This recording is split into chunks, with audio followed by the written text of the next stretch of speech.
Good morning, and thank you for joining us to discuss Exagen's financial results for the quarter ended March 31st, 2026. Today, I'm joined by John Aballi, our President and Chief Executive Officer, and Jeff Black, our Chief Financial Officer. The recording of this call, the press release announcing our financial results, and the slide presentation can be accessed on our website at www.exagen.com. Today's call will include forward-looking statements. We encourage you to review the statements contained in today's press release and the risks and uncertainties described in our SEC filings, which identify certain factors that may cause the company's actual events, performance, and results to differ materially from those contained in the forward-looking statements made on today's call. We also will discuss non-GAAP financial measures on this call. Descriptions of these non-GAAP financial measures and the reconciliations of GAAP to non-GAAP financial measures are included in today's press release. And now, I will turn the call over to John Aballi. John? Good morning, everyone, and thank you for joining us. We're starting 2026 off well. Today, we reported record first quarter revenue of $17.3 million, up 12% year over year, and with continued improvement in profitability metrics as we execute our plan. Gross margin was 59% and adjusted EBITDA loss reduced to $2.2 million, a 14% improvement versus last year. These results continue our efforts to build Exagen into a durable company that compounds value over time by prioritizing three core objectives: expanding adoption of our products, increasing ASP through disciplined revenue cycle execution, and delivering a steady cadence of innovation that meets the unmet needs of our clinicians. Q1 was another good example. We are executing and our strategy is working. At the same time, our mission remains our anchor point. Autoimmune disease is still a category where patients often struggle to get clear answers, and clinicians lack the tools to diagnose and treat with confidence in a timely manner. We exist to change that, and will do so by pairing better science with best-in-class execution. Our innovation efforts are on track, and we believe Exagen is well-positioned to bring clarity to the complexities of autoimmune disease, ultimately improving outcomes for patients. When I look at our market opportunity, I'm incredibly energized by what's ahead. Drawing on our knowledge of the space and third-party research, we estimate the autoimmune testing market at over $2.2 billion, growing about 5% annually. With just over 3% market share today, we believe there is significant and realistic opportunity to systematically gain share by bringing better science, more timely results, and world-class service to our underserved channel. Driving adoption within that opportunity will be central to volume growth. And in the first quarter, AVISE CTD test volume grew 10% year over year, which, compared to a 5% market growth rate, suggests we continued to earn share in the quarter. Test volume remained in the mid-30,000 quarterly run rate range. I feel very positive about that performance, especially in light of a couple-week disruption related to winter storms in late January and early February that reduced patient access and physician office days in specific U.S. regions.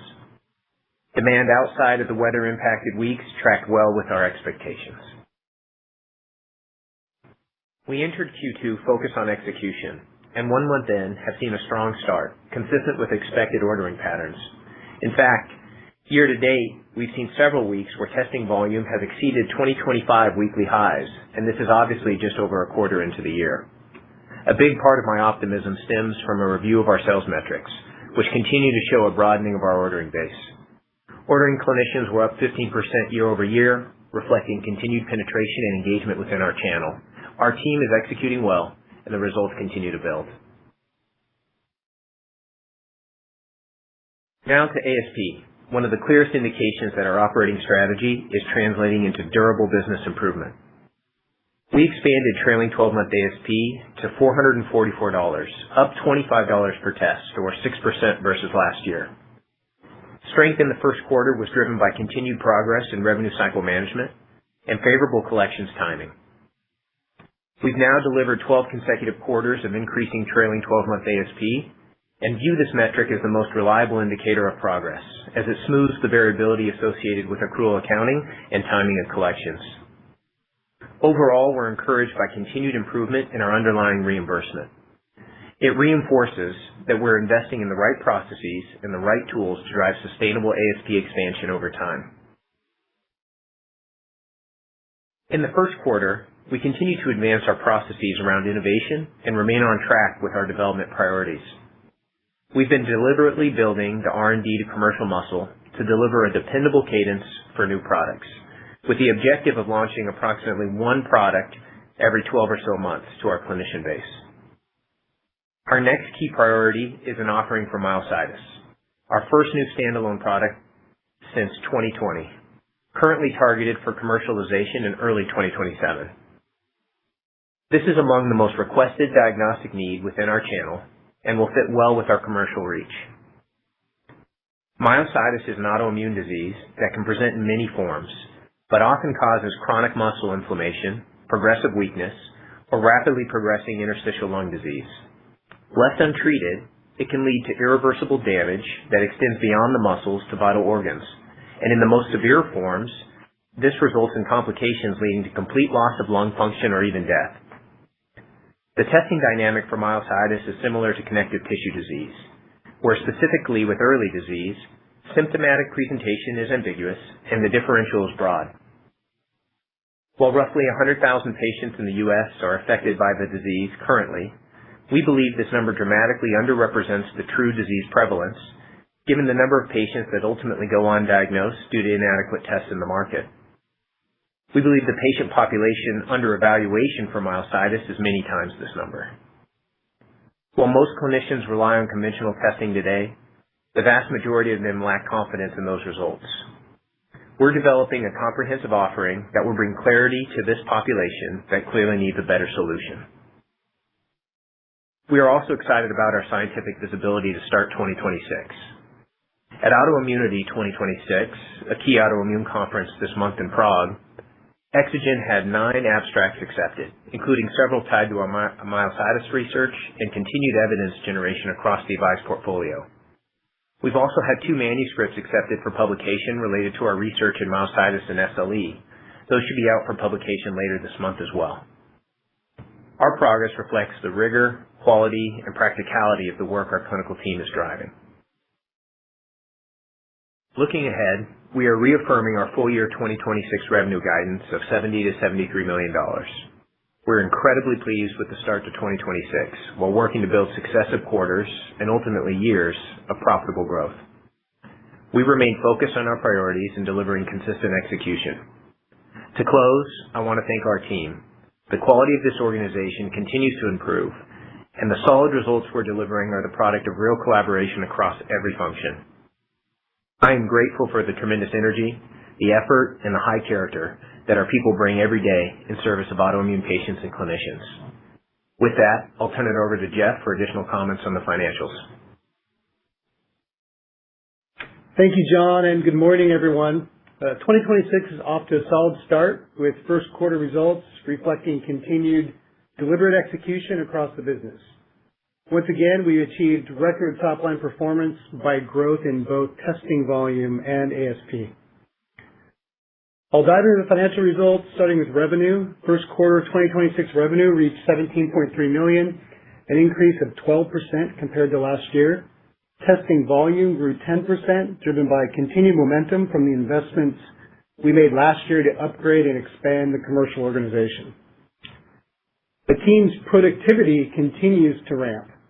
In fact, even with many of our new territories less than a year old, we drove a 4% improvement in sales productivity based on trailing 12-month volume per territory. And as John mentioned, we increased the number of ordering clinicians in the first quarter by 15% year over year. These are both clear indications that our commercial investments are translating into tangible performance gains. Our AVISE CTD trailing 12-month ASP expanded 6% to $444. Execution of our revenue cycle management initiatives supported a strong in-period ASP result, including the collection of over $900,000 in claims older than 360 days. Over time, we continue to target an ASP of at least 50% of our Medicare reimbursement, or approximately $600 to $650, recognizing that the quarterly contribution from our revenue cycle initiatives can be variable. Our pharma services offering generated roughly $300,000 of revenue in the quarter.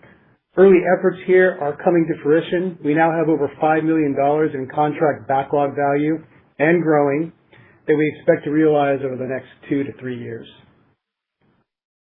Moving to gross margin, we reported 59% for the first quarter of 2026, relatively unchanged compared to first quarter 2025, and up 360 basis points sequentially.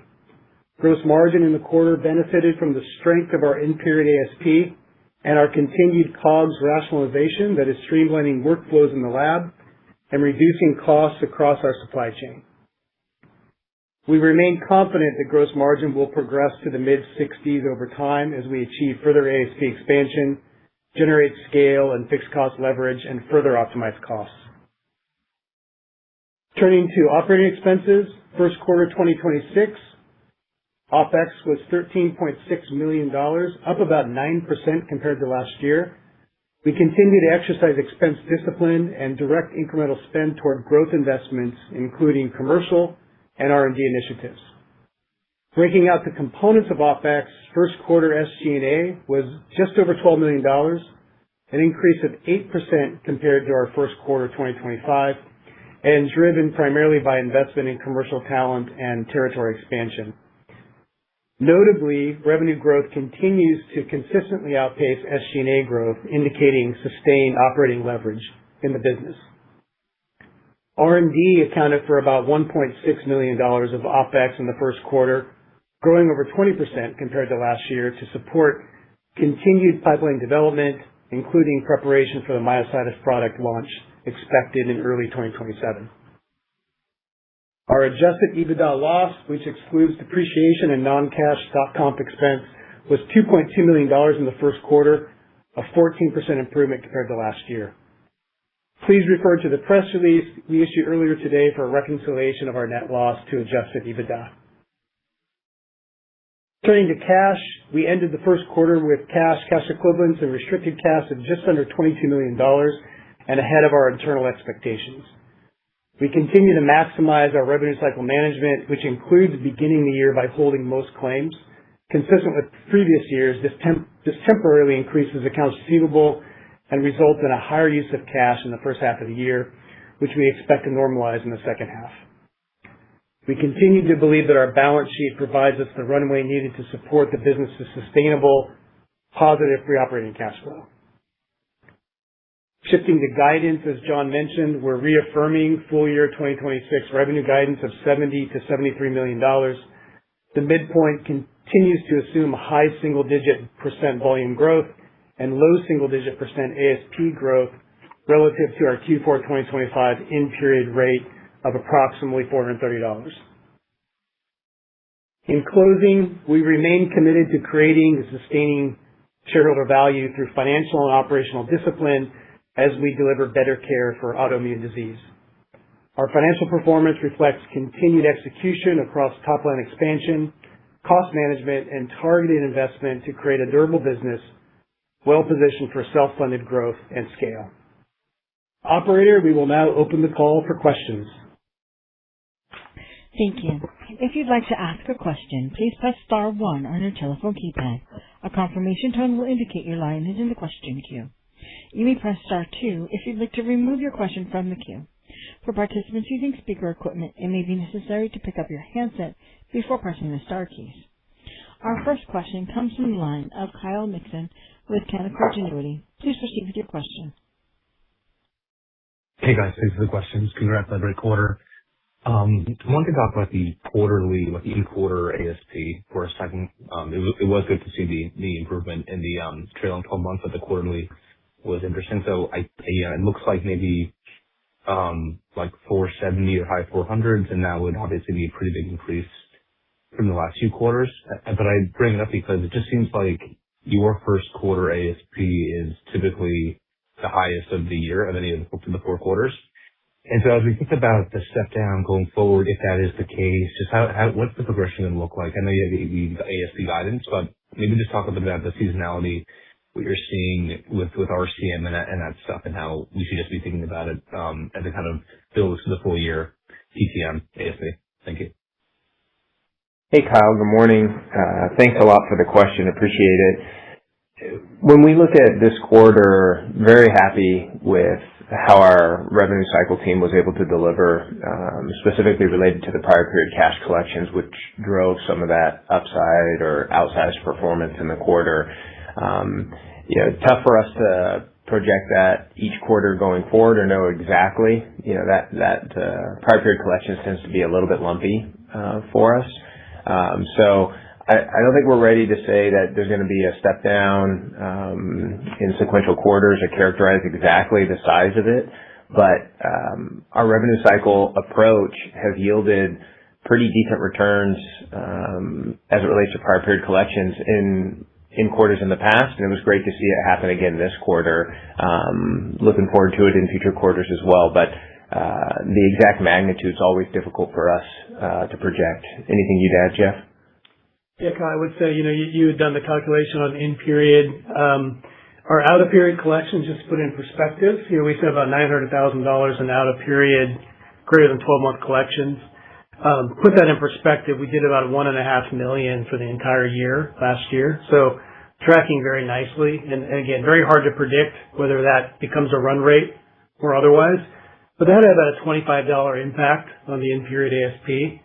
So we are tracking, ahead of that, Q3 or Q4 exit rate, which is encouraging. But again, I think it's too early for us to make a call on what we expect Q2 in terms of whether it's continued enhancement. We'll say we did see a full quarter collections for PAD 4, so that's tracking right around where we expect it to be. And then some of the increase is really relative to payer mix, which can change quarter to quarter. But again, very encouraged about a $25 impact on the out of period collections. Hoping that we'll continue to see that traction, but not yet ready to make the call. Okay. Yeah, John, that was helpful. And Jeff, that was really good color there as well. Thank you for that. On the ordering physicians in the quarters, that increased, I think 15%, I guess, year over year. That's great to see. I just was wondering what were some of the reasons for that. And then, I think that might imply like a lower, average test order per doctor, which is, probably makes sense due to that's a cohort of newer to AVISE clinicians. On this note, what are some of the ordering trends of the more recent cohorts of physicians given, several developments in the autoimmune field the last few years? Great question, Kyle. So you're exactly right. The ordering physician base increased 15% year over year to about just over 2,700 physicians here for the first quarter. A big part of that has to do with our sales expansion. Obviously, with the additional territories we added in the back half of last year, those folks, really high caliber individuals, but they've just gotten into the field, established those relationships, and we're seeing the traction there. As it relates to orders per physician, you're on the mark there as well.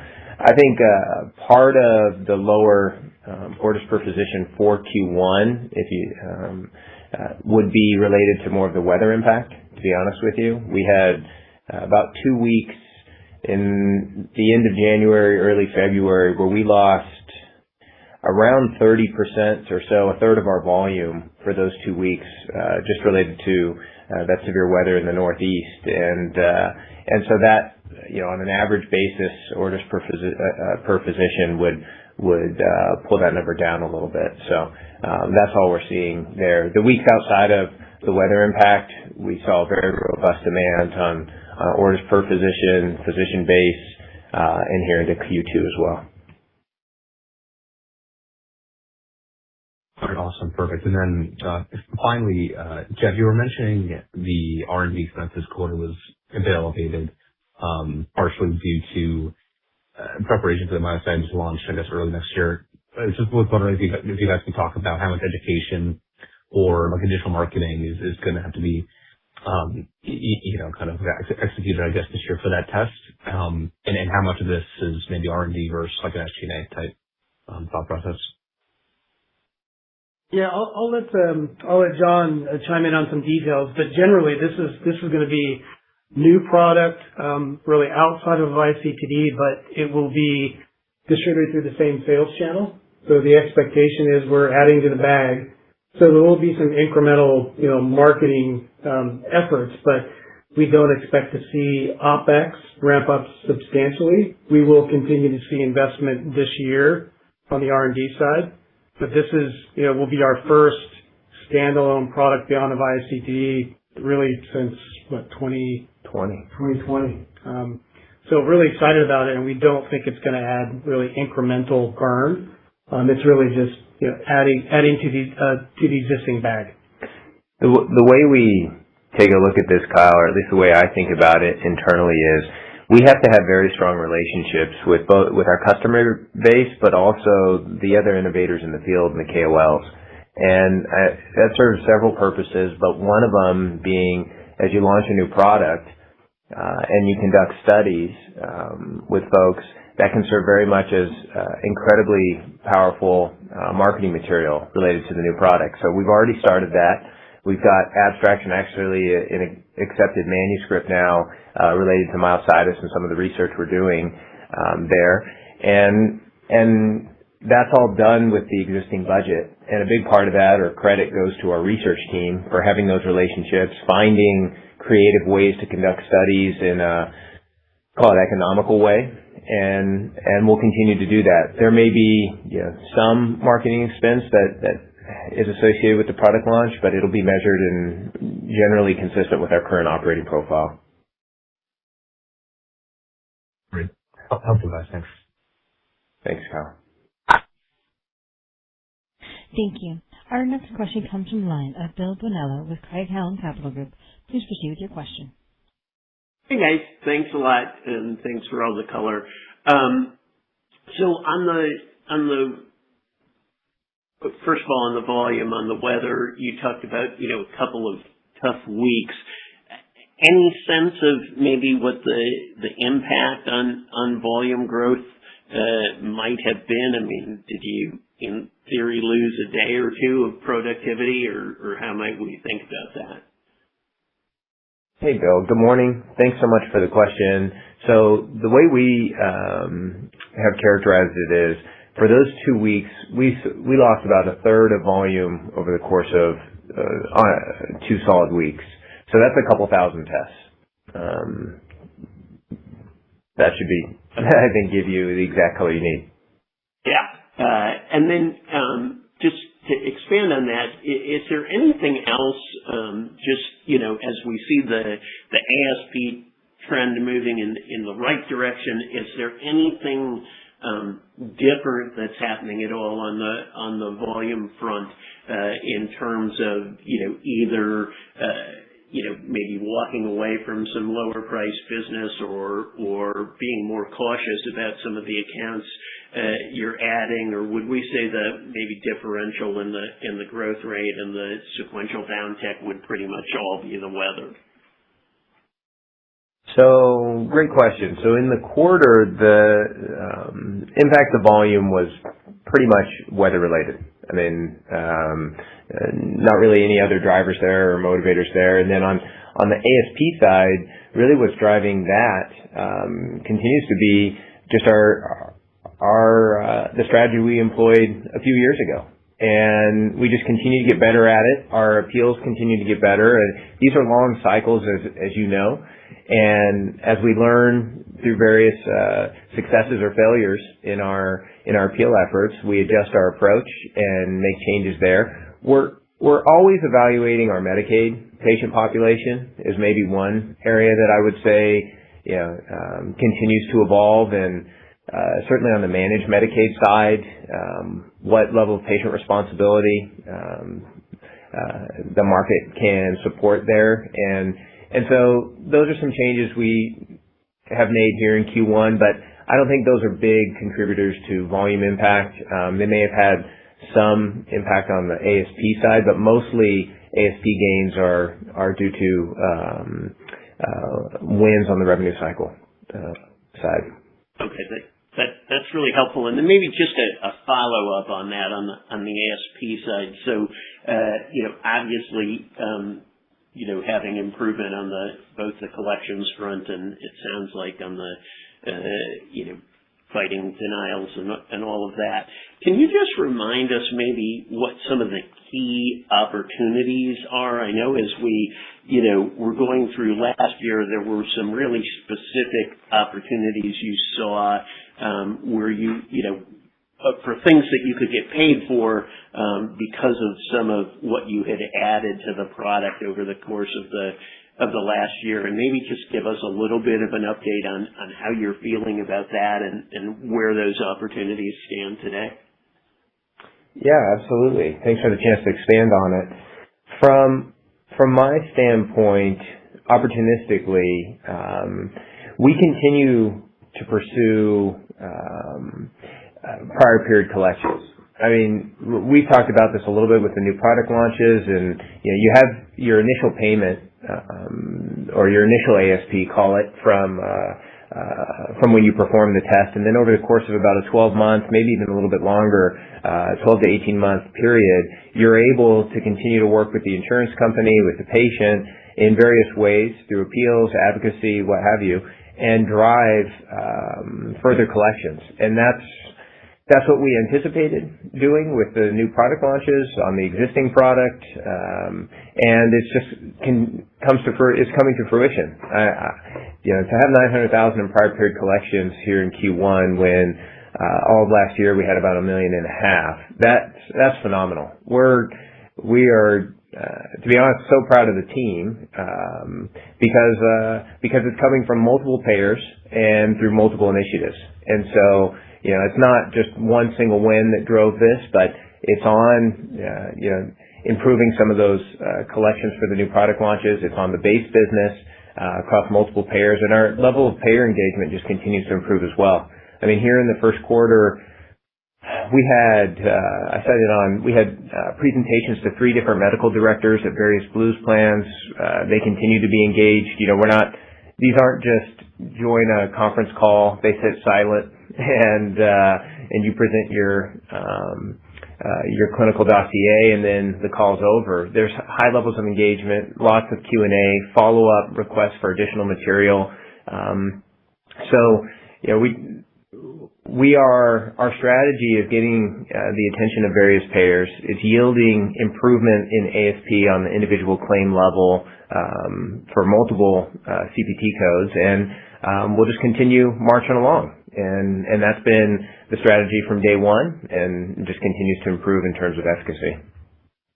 Okay, and then if I could, just one last follow-up on that, and that's helpful. But just in terms of getting paid for the additional markers, and obviously that's part of the success, presumably, on the prior period collections. But as you look forward, are you feeling, how are you feeling about consistency of payment for those additional markers? Are you thinking that's going to be, I hate to say easier, but as you look forward, do you expect to see maybe the rate of denials moderate or a bit, given the success you've had with the prior period collections, or is it too early to say on that?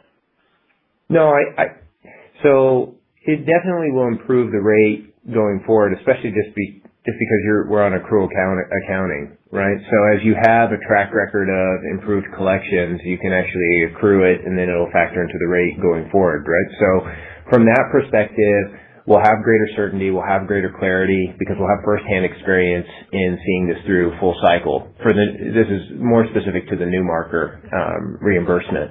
So from that perspective, we'll improve. But I think the other thing I would say is we now have a 3-year track record of consistent improvement in ASP, and so I have a lot of confidence that our processes work and that they'll continue to yield positive results over time as well. So all of that will be factors. The way to really lock it in, as you know, is through in-network contracting, and then your velocity of payments will improve, and I don't know that you ever sleep soundly at night regarding this area, but at the same time, it may speed everything up a little bit. Great. Thank you so much. Thank you. Our next question comes from the line of Dan Brennan with TD Cowen. Please proceed with your question. Great, thanks. Thanks for the questions. Maybe guys, just on pacing for the year, just Q2 streets just shy of 18 million. Can you give us some flavor about maybe price volumes? You guys seem okay with that number. How do we think about that? Hey Dan, good morning by the way. And from a guidance standpoint, we are guiding quarterly. I think we feel very comfortable about our annual guide, that 70 to 73. Obviously, very nice quarter here for Q1. Some of it driven by the prior period collections that we aren't quite ready to earmark for the rest of the year, each quarter. So we're still filling it out. We'd like to get another quarter behind us before we take a look at that annual number. And I think the quarterly spread is what it is on the analyst side, but I don't think we're too far off. Okay. Thanks for that. And then maybe just one thought on the weather. So you lost those couple thousand tests, I guess, in Q1. So I guess presumably, do those come back in Q2 or are they gone? And does that kind of create a favorable comp in the Q2? Yeah. So because the sample type that we work in is peripheral blood, it's got a viability component to it. Really, it gets moved. Those tests get moved theoretically. If we were dealing with paraffin-embedded tissue or fixed tissue or something like that, you could envision a catch-up period that's maybe a little bit more realistic. But for us, in essence, those are gone. Those are clinic days that are completely gone. There's only so many patients that a physician can see in a single day. So those are essentially gone. Got it. Okay. Maybe can you just give us an update on the path towards an LCD? I know that's been on file for a couple of years now. Just wondering kind of any update there, how we think about that, and what kind of, if in fact, that were to come, how do we think about the impact that would mean on your ASP uplift? Sure. So maybe I'll start with the impact first. Impact-wise, in LCDs, very nice progress for our organization. It will memorialize the coverage with Medicare that we have, I guess, in plain sight, but also allow us to leverage that for Medicare Advantage conversations and even policy discussions related to commercial lives with various plans. So we're looking forward to it. Still waiting. Continue to have very good relationship with the MolDX team. Meet with them on a regular basis, about every quarter, just to get an update. We do have our body of evidence supporting AVISE CTD continues to expand. In fact, we had a systematic review, a very significant publication for us internally, just get accepted for publication. That'll come out, maybe in a month's time or so. And we look forward to updating the MolDX team with that evidence as well. But where we sit right now is we're in the queue. They are unable to tell us exactly where in the queue we are, but we remain in the queue, and they have a complete understanding of our product and the clinical evidence behind it. But that's about all we can say at the moment. Okay.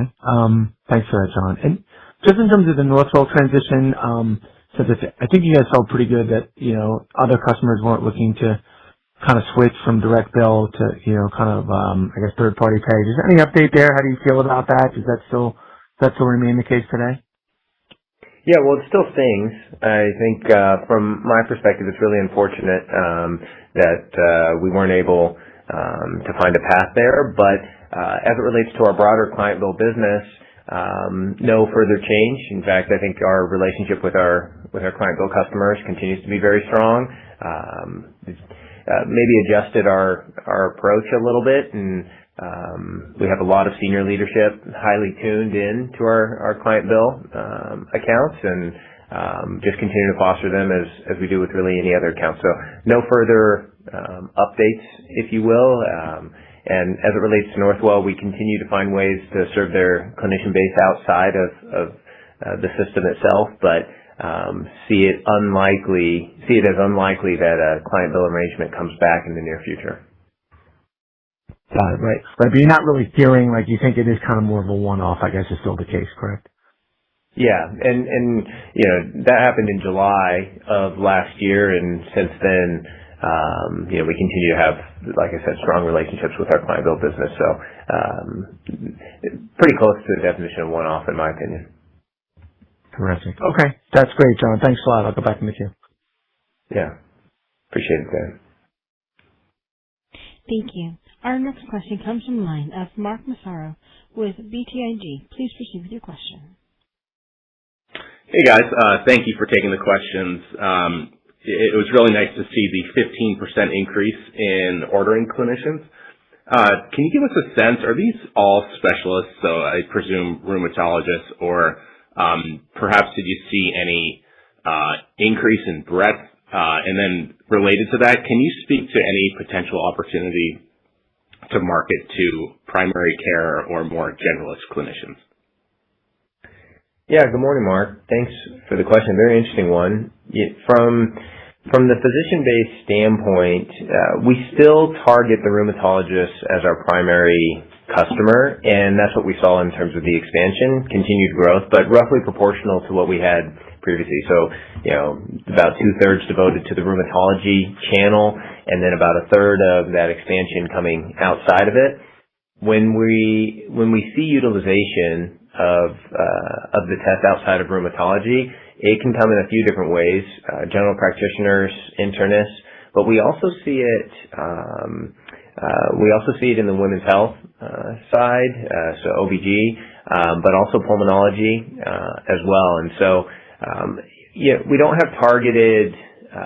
We want to keep our sales team focused, and I think you really need to take a look at what the potential is for those physicians before you start targeting and marketing to them.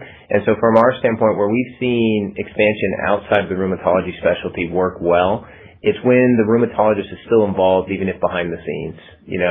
They know their referral network very well, and they know which physicians, for whatever geographic reason, are seeing some of these patients, and they'll help direct us in that respect. So that's what we saw with this expansion as well. Okay, that's great. And I think you expanded to, I believe, 45 territories. Can you just speak to how you're feeling about the productivity of some of the newer reps? How do you think they're ramping? And if they're not fully ramped, do you see any potential for some pickup in the back half of the year? Yeah. So first of all, they're fantastic people, and been really excited about how they've been able to come in. We've modified our training now a couple of times to really refine it over the last couple of years, and it's working well. We just had we split training into 2 phases. The first is kind of welcome to rheumatology, remove the deer in the headlights sort of perspective, and we bring them back after a couple months in the field to dive deeper into the science, but also really do more of a Q&A and tailor it to what they're seeing and the challenges that they're facing in their territories. And we did that here in late December, so we've now had a quarter with our new reps going through phase 2 of the training, and so they're still getting their feet under them. I think we typically see production consistent with our goal targets somewhere in that 6 to 9 month range, but to truly get running, it takes a little bit longer than that. And we've had a few of our territories land some pretty big accounts, clients, which is telling me that they understand the product. They're able to convey the clinical utility of the product in an effective way and develop that relationship. So very happy with how pretty universally these 5 territories have gotten acclimated to rheumatology and our product, but still a ways to go. And I would think you see a continued build throughout the year. We'll also look to expand our sales organization even further once we have those folks adequately supported. So maybe that comes in the back half of the year or so. We'll have to see. Okay, fantastic. And then my last question, I know in prior calls there had been more discussion around the newer biomarkers launched in 2025. I know you've talked about PAD4, I think RA33, some others. Just curious how that is ramping, and to what extent do you see potential upside in ASPs as we, try to tune up our models and just wondering how those are progressing relative to your internal expectations. Yeah, the new markers, I think generally inside the building, we're very happy with the decision to pursue that research and ultimately commercialize those markers. And I think part of what gives us, that optimism or excitement is we've actually started to land pharma contracts related to testing with the new markers. We actually have two, specifically for PAD4 and RA33. So our unique RA markers are not only grabbing the attention of our clinical base and being useful in that context, but we're seeing that utility spread into our pharma partners. And obviously, as you have these new markers incorporated into various trials and subsequent publications leveraging these, it's just going to continue to build. And we continue to be the only group in the U.S. providing these markers, and just very excited to drive that innovation into the field. Specifically as it relates to ASP, I think our revenue cycle operations continue to improve the ASP that we're able to generate on our tests, but specifically those new markers. And we're still gaining confidence with what that looks like full cycle. I mean, PAD4 launched in September of this past year, so we're 6 months in, and we don't guide on ASP. And so I think from that standpoint, it's going to be tough for me to give you some direction there. But we like how the first quarter shaped up related to ASP. Some of that prior period collection was related to the new markers, and we'll just continue to build from here. Great. Actually, John, just to clarify that, the pharma business that you're landing, how much of this is lupus related versus RA or any other type of autoimmune disease? That's an interesting question. So it's interesting, Mark, because you sign a contract for up to a certain amount of service, and some of that's dependent on trial enrollment, right? But right now we have pharma business heavily focused in lupus, but actually quite a bit in RA as well. We've never broken it out publicly, Jeff. What would you...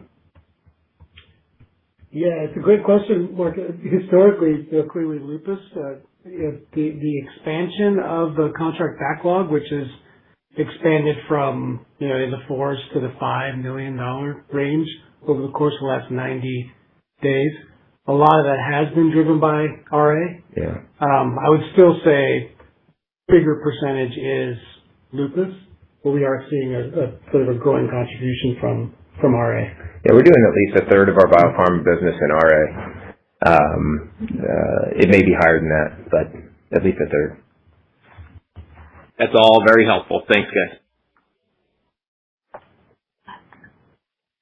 Thank you. Our next question comes from the line of Matthew Parisi with KeyBanc Capital Markets. Please proceed with your question. Yes, this is Matthew Parisi on for Paul Knight over at KeyBanc Capital Markets. Thanks for taking my question and congrats on the quarter. I believe you called, on the last call, you called out that ACR was now advocating for the AVISE CTD test. Can you talk to any impact that you're seeing as a result of that advocacy? Good morning, Matthew. Thanks for the question. And you're exactly right. Very, very happy to have found a path that ACR can play in helping us drive greater access to our test. And given that we're at various forms of discussions with different payers, I would hesitate to call it a payer by name, but it's been a very positive impact. And anytime you have physicians advocating for your product directly to the payer, I think tough to mess that up, to be honest with you. And so we welcome it. We welcome the partnership. We really appreciate that they've recognized the role diagnostics play in the ecosystem, and that there needs to be a path for advocating greater access for patients. It just continues.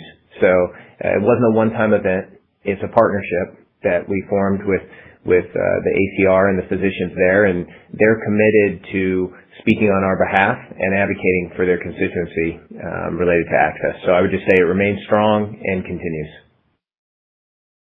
That's great to hear. And if I can squeeze in one more. You previously mentioned revenue per territory in the range of $430,000. Do you have like an updated revenue per territory number for the quarter?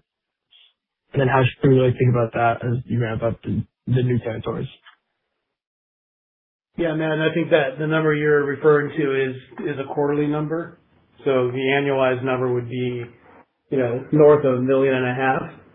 That continues to be what I would say our target, $1.5 million plus.